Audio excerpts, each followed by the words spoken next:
আসসালামু আলাইকুম। কখনো কি মনে হয়েছে জীবনে সব কিছু ঠিক আছে, কিন্তু ভিতরে এক অজানা অস্থিরতা কাজ করছে? হাসছো, গাইছো, সফল হচ্ছ, চারিপাশে মানুষ আছে, তবুও হৃদয়টা একা লাগে। মনের গভীরে এক ধরনের শূন্যতা, এক অবাঞ্ছনীয় শূন্যতা, অবাঞ্ছনীয় অন্ধকার। তুমি বুঝতেই পারছো না কি হারিয়েছো, কি হয়েছে, কিন্তু মনের ভিতরে মনে হচ্ছে কোনো কিছু একটা যেন নেই।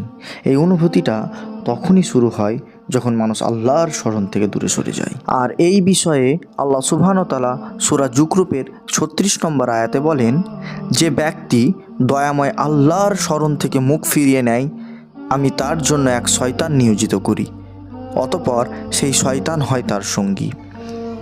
এই আয়াত এক গভীর বাস্তবতা উন্মোচন করে।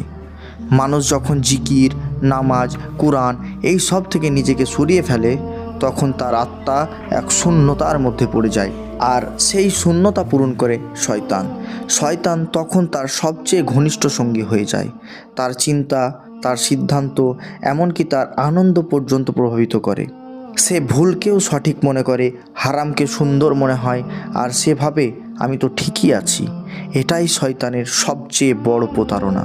এই অবস্থায় মানুষ ধীরে ধীরে নিজের ভিতরের আলো হারায়, যেন অন্ধকারে একা হাঁটছে, কিন্তু বুঝতেই পারছে না যে সে পথ হারিয়েছে।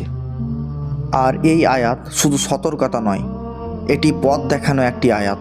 আল্লাহ এখানে শুধু আমাদের দূরে সরে যাওয়ার পরিণতি বলেননি, বরং আমাদের বুঝিয়ে দিয়েছেন কিভাবে সেই অবস্থায় না পড়া যায়। আর এই পরিস্থিতি থেকে বেরিয়ে আসার জন্য আমরা যে কাজগুলি করতে পারি তার মধ্যে উল্লেখযোগ্য হচ্ছে, প্রথমত আমরা নিজের জীবনে আল্লাহ স্মরণকে জাগ্রত রাখব।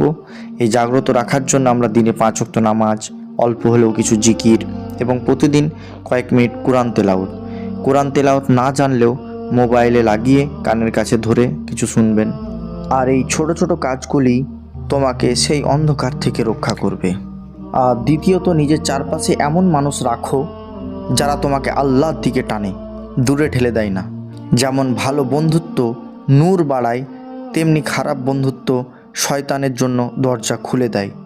তৃতীয়ত, মন খারাপ, একাকিত্ব বা হতাশা অনুভব করলে সোশ্যাল মিডিয়ার দিকে ছুটে না গিয়ে সেজদার দিকে ফিরে যাও।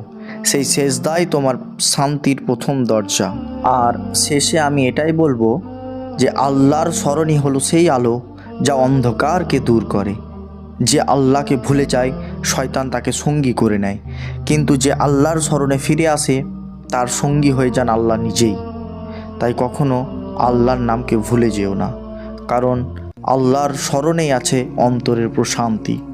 আর ভুলে গেলে শুরু হয় অন্ধকার জীবন। সবাই ভালো থাকবেন। আল্লাহ হাফিজ।